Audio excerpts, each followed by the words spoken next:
ഒന്ന് നിക്ക, ലാസ്റ്റ് സപ്പറല്ലേ, ഒന്നും കൂടി കണ്ടോട്ടെ, ഇനി മുട്ടിക്കോളൂ. എനിക്ക് അവനെ പറ്റി പറഞ്ഞ ഭയങ്കര വൃത്തികെട്ടവൻ.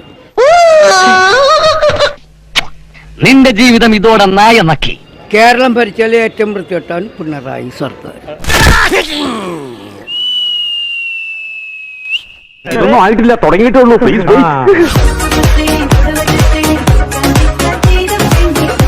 അവനെ പറ്റി പറയുക, ഒരു പിണറായിയെ പറ്റി അത്ര വൃത്തികെട്ടവനാണ്.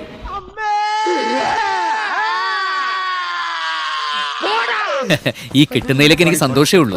ഇനിയും കിട്ടാൻ വേണ്ടി ഞാൻ പ്രാർത്ഥിക്കാം. ഇവന്റെ മുഖം പോലും, ഇവന്റെ ഫോട്ടോ പോലും ഞാൻ കാണൂല. മോന്ത കണ്ട പട്ടി കഞ്ഞി കുടിക്കത്തില്ല.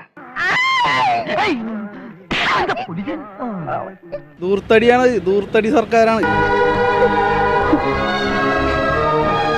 നമുക്കറിയാം അവന്റെയൊക്കെ കഥ. ലോക തോൽവിയാണ് പുള്ളി. അല്ലെങ്കിൽ ബുദ്ധി പറഞ്ഞു കൊടുക്കാൻ അവൻ ആരെങ്കിലും വേണ്ടേ? അത് തന്നെയാണ് പറഞ്ഞത്. ഒരു ഗുണവുമില്ല ആൾക്കാർക്ക്, യാതൊരു ഗുണവുമില്ല ഇതുകൊണ്ട്. എന്റെ ഈശ്വര എല്ലാം പോയില്ലോ. ഇംഗ്ലീഷിലൊരു ചൊല്ലുണ്ട്, an ass is but an ass though he carries gold. എന്ന് വെച്ചാൽ സ്വർണം ചുമന്നാലും കഴുത കഴുത തന്നെ എന്ന്. അയാളുടെ രാജഭരണമാണ് കാഴ്ച വെക്കണത്. ഞാൻ അന്നത്തെ ഒരു വാശിക്ക് ചെയ്തു പോയതല്ലേ ശിവശങ്കര? ആണോ? എന്താണ് ഒത്തില്ല? ആ മൂപ്പര് ഒപ്പിക്കാൻ നടക്കുക. ജനദ്രോഹ നടപടികൾ തന്നെയാണ് കംപ്ലീറ്റ് ചെയ്യണത്. അറിയാവുന്ന ആരെ കൊണ്ടെങ്കിലും താൻ രക്ഷ എഴുതി കെട്ടിച്ചോ, തനിക്കാണ്ട് വലിയ കുഴപ്പം തുടങ്ങുക. അല്ലാണ്ട് നമുക്കൊരു ഇതല്ല, നമ്മ വെറും പ്രജകളാക്കി കാണാണ്. ഇതാണ് ജനാധിപത്യം വന്നതിന്റെ കുഴപ്പം. ഓരോ കള്ളപ്പട്ടികൾ വന്നോളും മനുഷ്യനെ മെനക്കെടുത്താനായിട്ട്.